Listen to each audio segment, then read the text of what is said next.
আসসালামু আলাইকুম। Welcome to Mukibul Islam teaching home. আমি বিগত চাকরি পরীক্ষা করা কিছু অঙ্ক নিয়ে অঙ্ক করাচ্ছি বেশ কয়েকদিন ধরে। তো আজকে আমি দুইটা অঙ্ক উঠাই দিছি।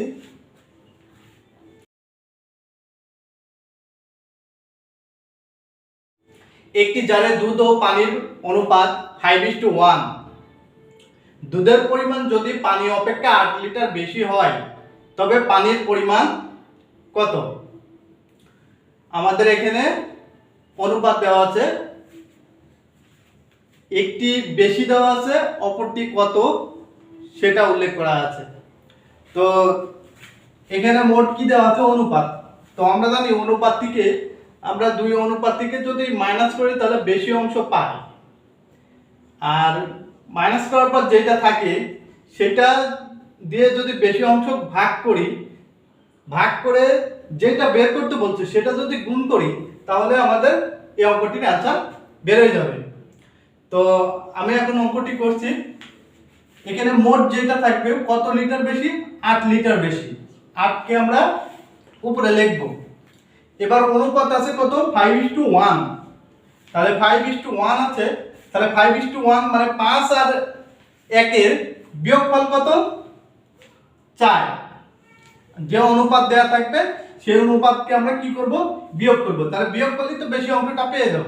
তাহলে 4 থেকে 5 থেকে 1 বাদ দিলে আমরা কত পাবো? 4। এবার এর সাথে কোনটা গুণ করব? যেটা বের করতে বলছে। কি বের করতে বলছে? পানির পরিমাণ কত। তাহলে পানি, তাহলে এখানে পানির অনুপাত কত? 1। তাহলে আমরা 1 দিয়ে গুণ করব। তাহলে পাবো কত? 2। তাহলে অ্যান্সার হবে 2 লিটার। ক নম্বর অ্যান্সার। আশা করি বুঝতে পারছেন আপনারা। সেম আরেকটি অঙ্ক দেওয়া আছে। প্রথমে লেখা আছে করিম ও রহিমের বেতনের অনুপাত 7:5। করিমের বেতন রহিমের বেতন অপেক্ষা 400 টাকা বেশি। রহিমের বেতন কত? তো এখানে দুজনের বেতনের অনুপাত দেওয়া আছে, তাহলে এখানে উল্লেখ করা আছে 7 আর 5। তাহলে 7 থেকে যদি আমরা 5 বাদ দিই তাহলে বেশি অংশটা পাই। মোট কত টাকা বেশি? 400 টাকা। আর কারটা বের করতে বলছে রহিমেরটা। তাহলে রহিমের অনুপাত কত? 5। তাহলে আমরা সেম ভাবে লিখব, উপরে 400 আর এই দুইটার বিয়োগফল কত? 7 থেকে 5 বাদ দিলে বিয়োগফল পাবো 2 গুণ কারটা বের করতে বলছে রহিমেরটা। রহিমের অনুপাত কত? 5। 5 দিয়ে আমরা গুণ করব। তাহলে আমরা এটা যদি ভাগ করি তাহলে পাবো হচ্ছে 200, আর 5 দিয়ে গুণ করলে পাবো হচ্ছে 1000। তাহলে আমাদের অ্যানসার কত হবে? 1000 টাকা। শফিকের মাসিক আয় ও ব্যয়ের অনুপাত 11:10 এবং তার মাসিক সঞ্চয় 1000 টাকা। তার মাসিক আয় কত?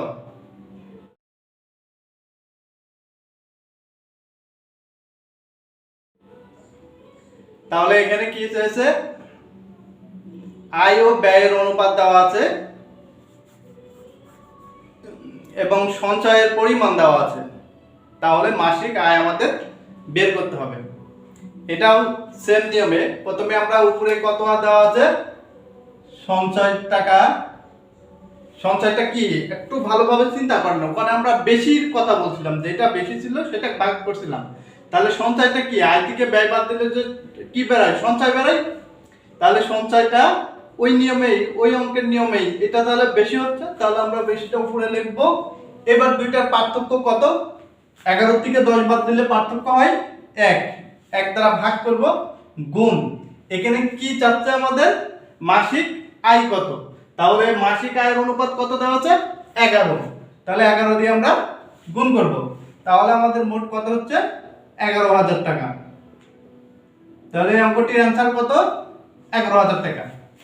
অনেক ইজি। পরে আরেকটি অঙ্ক। একটি পাত্রে দুধ ও পানির অনুপাত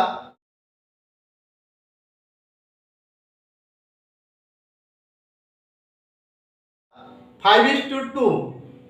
যদি পানি অপেক্ষা দুধের পরিমাণ 6 লিটার বেশি হয় তবে পানির পরিমাণ কত? এখানে কিসের পরিমাণ চাচ্ছে? পানির পরিমাণ। কয় লিটার বেশি? 6 লিটার বেশি দুধের পরিমাণ। তাহলে আমরা প্রথমে উপরে 6 লিখব। এবার এই দুইটার বিয়োগফল কত? 5 থেকে 2 বাদ দিলে হয় হচ্ছে 3 গুণ আমাদের বের করতে বলছে কি পানির পরিমাণ কত। তাহলে পানির অনুপাত কত? 2। তাহলে আমরা 2 দিয়ে গুণ করব। তাহলে এইটা দিয়ে এটা ভাগ করলে আমরা পাবো 2 আর 2 দিয়ে গুণ করলে 4। তাহলে কত হবে? 4 লিটার।